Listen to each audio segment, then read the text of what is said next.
Carlos Botong Francisco. Mural of Mangono Rizal. I paint spirits, heroes, fiestas, and everyday scenes. My mural, the Filipino struggles through history, shows our journey as a Filipino people. I believe that art should be preserved, heritage, and sparks pride. And this is one of my best artwork.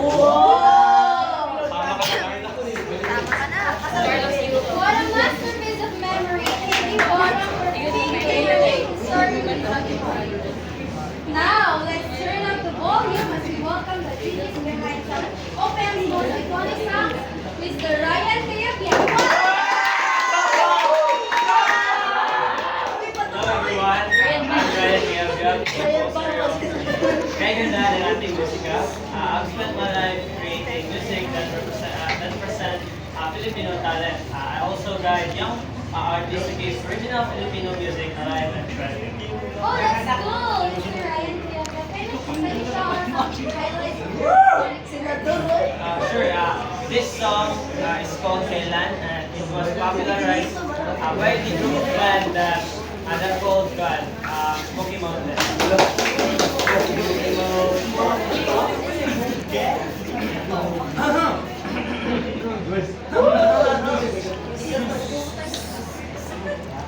Araw sinusundan, di ka naman tumitingin, anong aking dapat gawin?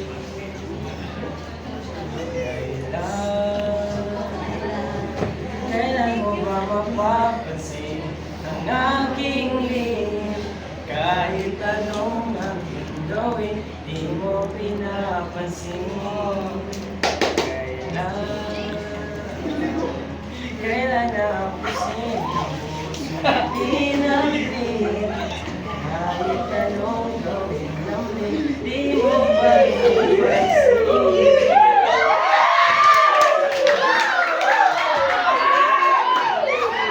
Di bagay. Mr. Ryan, time to feel the rhythm of the Filipino soul through movement. Let's welcome the Queen of Modern Dance, Miss Alice Reyes.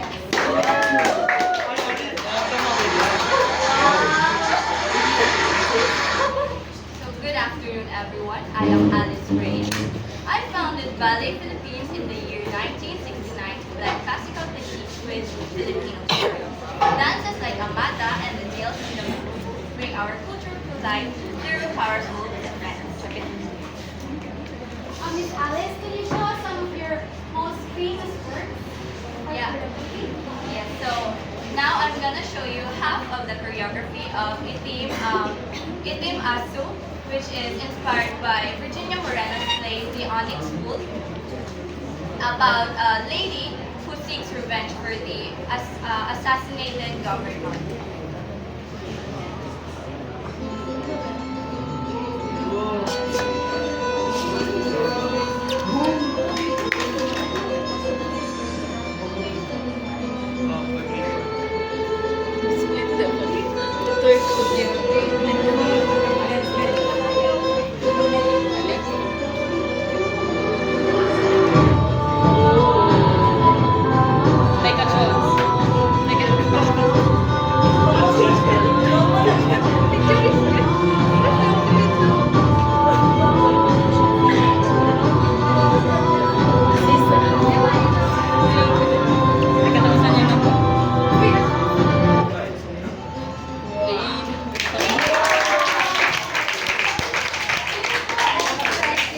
Dance truly speaks without words. Up next is a man of many talents, not just a playwright, but also a poet, translator, teacher, and actor. He was known for creating classical in Filipino by translating them into our own language. One of his iconic works, the Filipino version of Shakespeare's Romeo and Juliet. Please welcome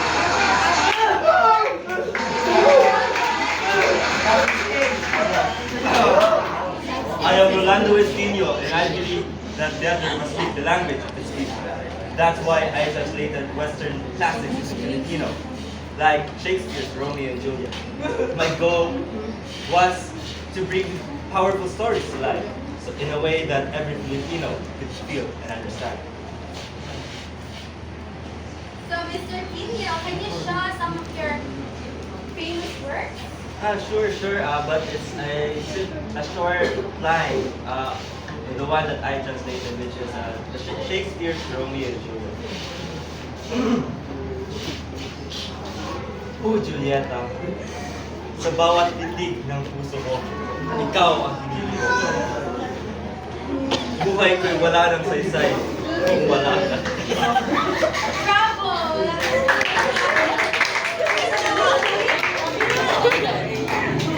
Now, let's show the camera of one of Philippines' brightest legends.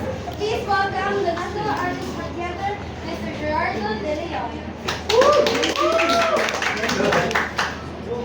I am Gerardo De Leon, and I am the director of CISA, Dole Metangere, and El Filibusteres. I use film to reflect the truth, not just to entertain. My passion is to awaken, to teach, and to move people through cinema. One of my greatest work, my masterpiece, is from Dr. Rizal's book, Dole Metangere.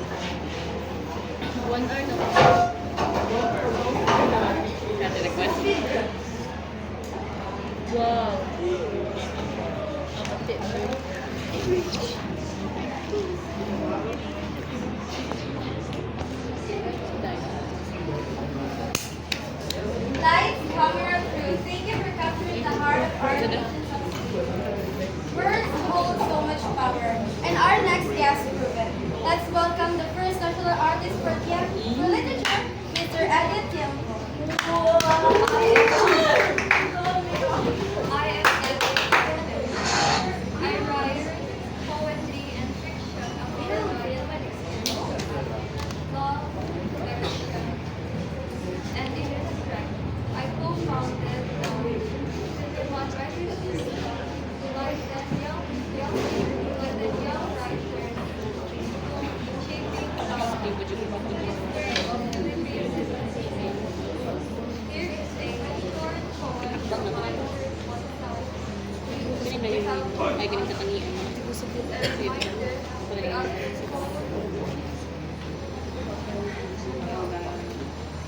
All that I have, all that I have, I won't over once and once again and keep in a box or in a split or a split in a tunnel or in my. Your words are full of wisdom. And finally, let's meet the man who brought beauty into our everyday spaces. The Philippine father of landscape architecture, Mr. I.P. Sanchez. I am Ildefonso P. Santos. I was born on September 5, 1929. I design public parks, gardens, and open spaces like Rizal Park, using native plants and Filipino aesthetics. I wanted Filipinos to feel peace and pride on places that reflect our roots. One of my famous work is Paco Park. Paco Park used to be called Cementerio General de Dilao. Back in 1820s, it used to be a cemetery. And in 1960, I created it into a new place where you can spend time with your friends and family, now called the Paco Park. That is it. Thank you for building the I.P. Sanchez. And there you have it. From murals to music